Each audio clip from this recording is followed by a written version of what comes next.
Let's document story number 2 in my December Daily 2025 album. Hi friends, welcome or welcome back to my channel. If you're new here, my name is Torey and today we are working in my December Daily 2025 album on story number 2. This story is another page protector story because I am working on the back of the story I told for story number 1. That was a lot of stories. Oh goodness. But today I am telling the story of our advent calendars, and this is going to come together fairly quickly and be really simple. I don't know what it is about me, but I feel like the actual pocket page protectors where you've got like multiple of the 3x4 or 4x6. I feel like those can get very overwhelming very fast if you're using decoration. So I don't tend to use a ton of decoration when I am working within a page protector. And I'm keeping true to that in this video as well. I do have 4 photos, one of them not really pertaining to the advent calendars, but just kind of after we had gotten the whole cleanup of post decoration madness kind of taken care of.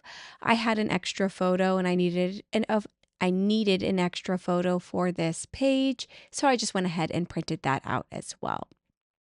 So what I've got here is a photo of all of the advent calendars that we have this year so far, and then day 1 of both the puzzle advent calendar and the Inkvent advent calendar that I purchased for myself.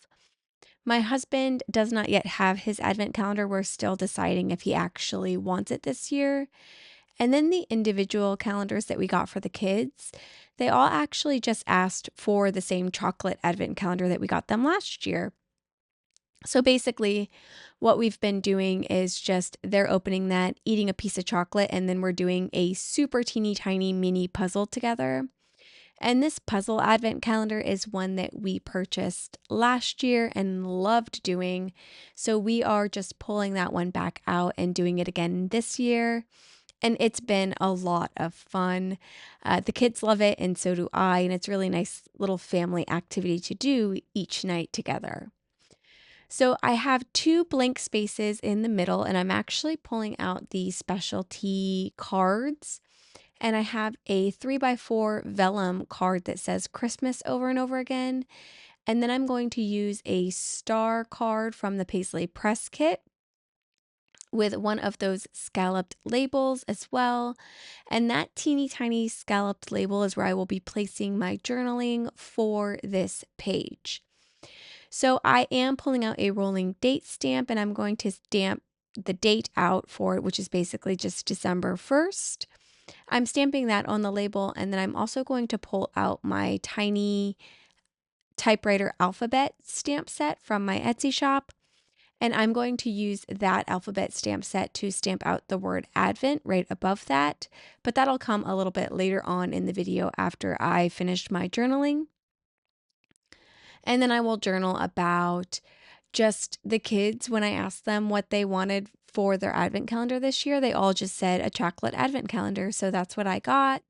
And it was very simple. They're fairly cheap advent calendars. And I like that it's not going to be just like random toys that'll just end up getting broken and essentially needing to be thrown out. And then we can recycle these boxes when we're done with them. So I was pretty pleased with that decision from all of them. So I went out and I got those. And then for myself, I got the Inkvent, the Diamine Inkvent advent calendar. And you can see on the bottom 2 photos, I did do day 1 in a photo for this spread. And then I also took a picture of the first puzzle that's in the puzzle advent calendar, just to kind of document that first day of opening the advent calendar. A little bit later on in the video, I will also pull out one of the pocket pages from Allie Edwards to turn that kind of into a place to hold where I'm swatching all of those inks from the Inkvent calendar. Before I get to that though, I am working on adding that Advent word to my journaling label. I will also pull out the red chipboard numbers from Allie Edwards this year. And I'm actually going to peel that chipboard apart so that it's not super, super thick. I find that I can get a little bit carried away at the beginning of this project when I've got a lot of energy for it. Just making things and just doing the most, honestly, and making my pages super, super thick. So I'm trying to be very intentional this year about adding the extra volume to the beginning of my album and maybe kind of saving some of that energy that I have for the project so that it lasts a little bit longer throughout the month. So I have made an effort to kind of take away a little bit of that extra dimension that maybe that chipboard number label would have provided on this spread. I still have the exact same look, and honestly, even with the chipboard peeled off, it is still a little bit thick. So it doesn't take away the dimensional feel of it. It's just not as thick as it would have been.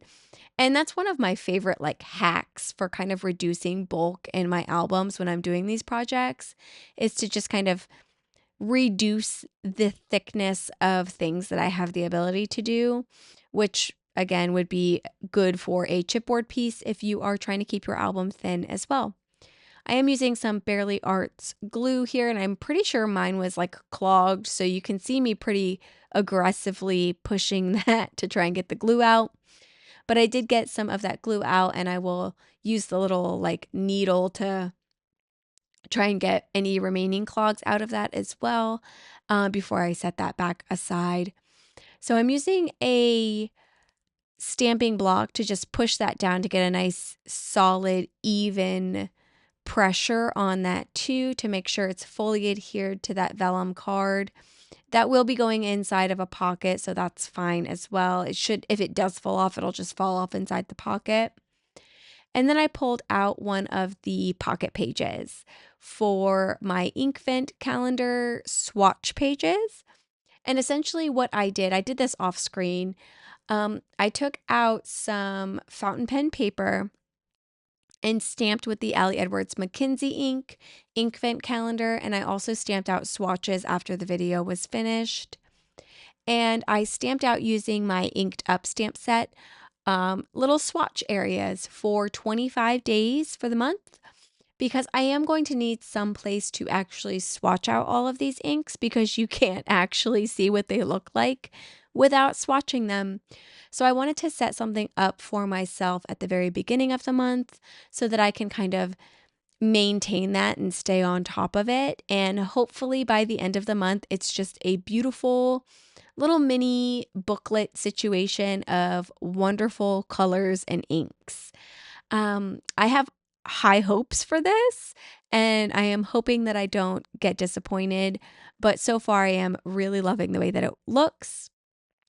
The last thing that I will do for this particular spread is I'm taping down another dotted piece of vellum for that specialty journaling card pack. I wanted to add a little bit more red on the actual pocket, so that's why I'm kind of pasting that dotted red vellum down. And then I'm pulling out one of the red ribbons from this year as well, and I'm actually going to lay that both diagonally, not diagonally, both vertically and horizontally on this vellum piece to give it like a present look. Let me know if you can kind of see that, if I achieved that down in the comments below. I am attaching that with just red line tape. I did get some of the really thick red line tape so that I didn't end up having like too much like upwards, like too much dimension. I don't even know what I'm trying to say. I didn't want it to be able to pull up too much is what I'm trying to get at. So I used the thicker red line tape, and I'm just going to tape this across, going horizontally, and then one going vertically, so it looks like a ribbon wrapped present. I did, after this video was finished, find a ribbon in the advent calendar. But I didn't put that on in the video. That's on there now because it really helped kind of finish that present look. But I hadn't even thought to check the advent calendar for a ribbon until I watched Allie Edwards' video this morning on December 2nd, and saw her pulling that out and potentially like kind of dry fitting it throughout her album. But getting this ribbon down is the last thing that I will do in this spread. I would love to know your thoughts down in the comments below. Thank you so much for joining me today. I hope you have a wonderful rest of your day, and I hope to see you in my next video. Bye.